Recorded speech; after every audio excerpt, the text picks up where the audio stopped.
तीसरा बच्चा पैदा करने पर 11.5 लाख रुपए और 1 साल की छुट्टी। जी हां, ऐसी ही घोषणा एक कंपनी अपने कर्मचारियों के लिए कर रही है। लेकिन हैरानी की बात यहां पर यह है कि ये किसी ऐसी देश की कंपनी नहीं है जहां पर जनसंख्या की कमी हो, बल्कि सबसे ज्यादा आबादी वाले देश चीन में एक कंपनी अपने कर्मचारियों के लिए ऐसी घोषणा कर रही है।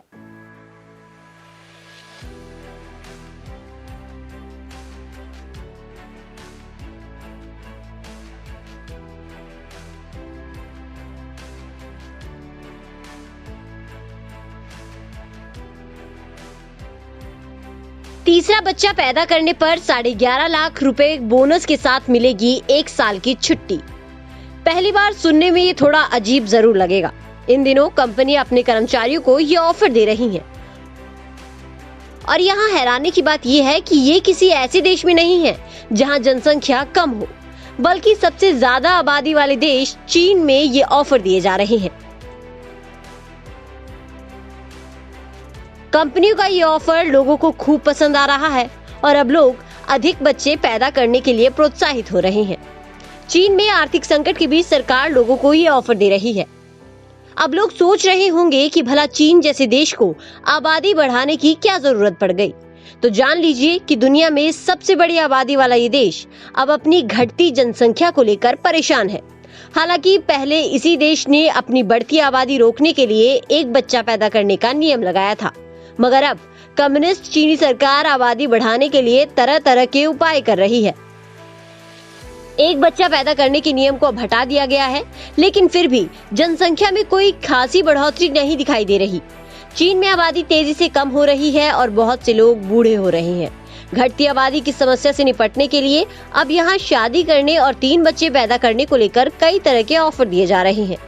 इसी क्रम में बीजिंग डोबिनोंग टेक्नोलॉजी ग्रुप ने अपने कर्मचारियों को तीसरा बच्चा पैदा करने पर ऐसा ऑफर दिया है जो सबको हैरान कर रहा है। दरअसल इस ग्रुप ने घोषणा की है कि इनका जो भी कर्मचारी तीसरा बच्चा पैदा करेगा उसे 1 साल तक की छुट्टी के साथ साथ 90,000 युआन यानी 11.5 लाख रुपए का बोनस दिया जाएगा।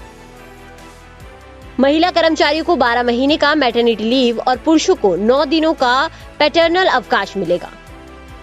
कंपनी के मैनेजर अगर अपने एग सुरक्षित रखते हैं तो उन्हें सब्सिडी दी जाएगी। इतना ही नहीं बल्कि चीन की सरकारी समाचार वेबसाइट शिन्हुआ के मुताबिक बीजिंग, सिचुआन और जियांग्सी सहित कई क्षेत्रों ने इस संबंध में कई तरह के ऑफर्स की घोषणा की है। बता दें कि चीन की आबादी लगातार कम होती जा रही है। पिछले 5 साल में ये ग्राफ लगातार गिरा है। पिछले साल के अंत में चीन की जनसंख्या 1.4126 बिलियन थी। 5 लाख से भी कम में वृद्धि दर्ज हुई। ये आंकड़े दुनिया के सबसे अधिक आबादी वाले देश पर मंडरा रहे जनसांख्यिकी खतरे और इससे होने वाले आर्थिक खतरे की आशंका के बारे में बताते हैं।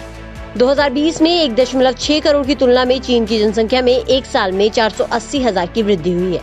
यही वजह है कि इस देश में एक तरफ उन युवाओं की संख्या कम हो रही है जो काम करके देश को आर्थिक रूप से मजबूत बना सकते हैं, वहीं दूसरी तरफ उन बूढ़े लोगों की आबादी बढ़ रही है जो सरकार में पेंशन और हेल्थ सुविधाएं जैसे कई भत्ते उठा रहे हैं, जिसके चलते सिर्फ तीसरा बच्चा नहीं बल्कि कंपनी पहला और दूसरा बच्चा पैदा करने पर भी 3.54 लाख रुपए और 60 लाख रुपए की राशि कर्मचारियों को दे रही है। चीन की कुल आबादी में अधिक उम्र वाले ज्यादा होने लगे हैं और कामकाजी उम्र के लोगों की कमी हो रही है।